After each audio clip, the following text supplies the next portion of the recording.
Good morning, everybody. Buenos dias. How are you? Very good.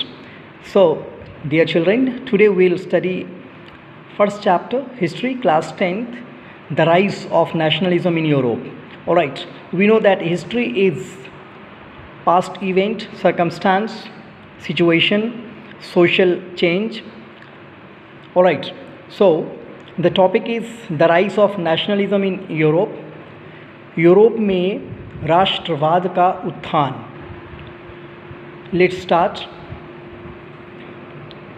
In 1848, Frederic Sorey, a French artist, prepared a series of 4 prints visualizing his dream of a world made up of democratic and social republics, as he called them.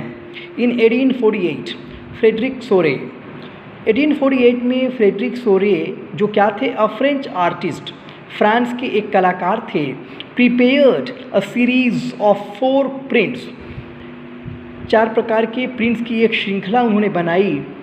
कैसी थी? Visualising his dream of a world. तो उस श्रृंखला से उन्होंने क्या देखा? एक सपना देखा. कैसा सपना?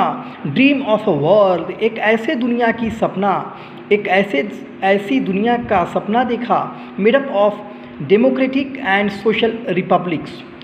ऐसी दुनिया जो कि किन चीज़ों से बनी थी? डेमोक्रेटिक एंड सोशल रिपब्लिक्स, प्रजातांत्रिक और सामाजिक गणराज्य से जो दुनिया बनी थी, उन्होंने एक ऐसी दुनिया का सपना देखा था. किसने? फ्रेडरिक सोरे ने.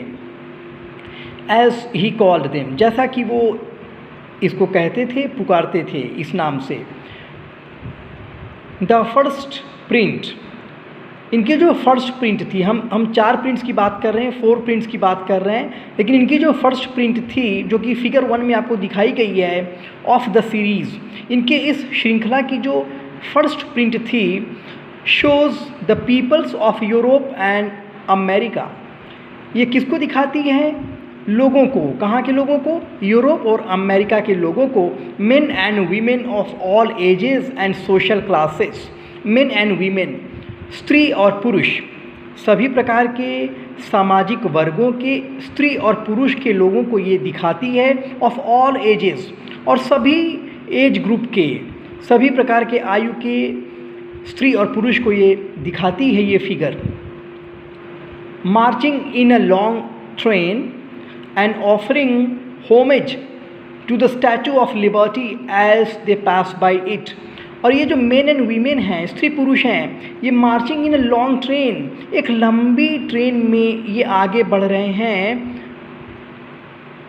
एंड ऑफरिंग होमेज, और ये क्या दे रहे हैं? श्रद्धांजलि दे रहे हैं. Homage means, write down dear children, homage means श्रद्धांजलि.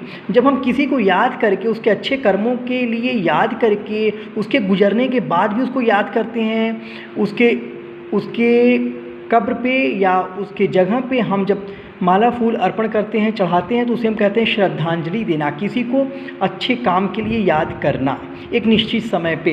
दैट इज़ कॉल्ड होमेज, श्रद्धांजलि to the Statue of Liberty. और ये श्रद्धांजलि किसको थी? To the Statue of Liberty. Statue of Liberty जो कि अमेरिका में है, आप इस फिगर में देख सकते हैं.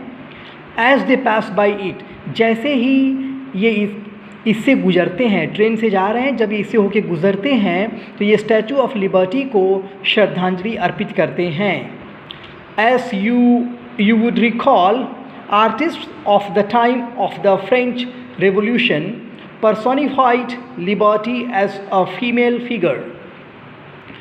As you would recall, जैसा कि आप याद करेंगे, आर्टिस्ट्स ऑफ द टाइम, उस समय के जो कलाकार थे, ऑफ द फ्रेंच रेवोल्यूशन, कहाँ के? फ्रांसीसी क्रांति के जो कलाकार थे, पर्सोनिफाइड लिबर्टी, और इन्होंने एक व्यक्तित्व दिया. पर्सोनिफाइड, एक व्यक्तित्व दिया. किसको? स्वतंत्रता को एक व्यक्तित्व दिया, यानी एक व्यक्ति का नाम दिया. वो क्या था? S a female figure. और वो स्वतंत्रता कैसी थी? एक फीमेल फिगर के रूप में, एक स्त्री के रूप में थी. Here you can recognise the torch of enlightenment she bears in one hand and the charter of the rights of man in the other.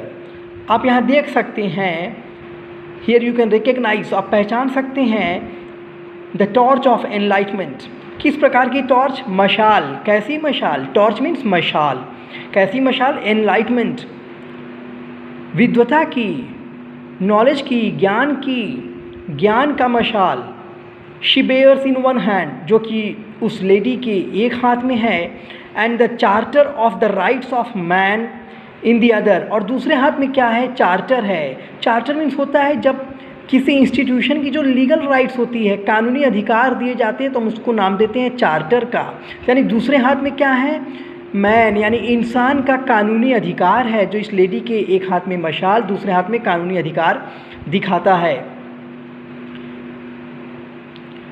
On the earth, in the foreground of the image, lie the shattered remains of the symbols of absolutist institutions.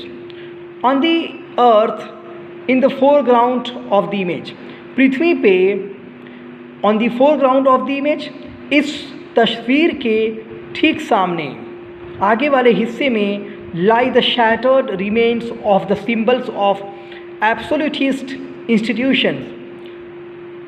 Symbols, चिन्ह नज़र आते हैं, shattered, टुकड़े में बटे हुए चिन्ह नज़र आते हैं, of the symbols of absolutist institution.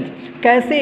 अपने आप में जो पूर्ण रूप से जो इंस्टीट्यूशंस हैं, जो संस्थाएं हैं, जो अपने आप में पूर्ण कही जाती हैं, उनके जो शैटर्ड रिमेन्स हैं, टुकड़ों में बिखरी हुई जो चीज़ें हैं, वो नज़र आती हैं.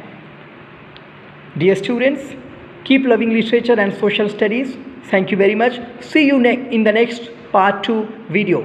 Bye.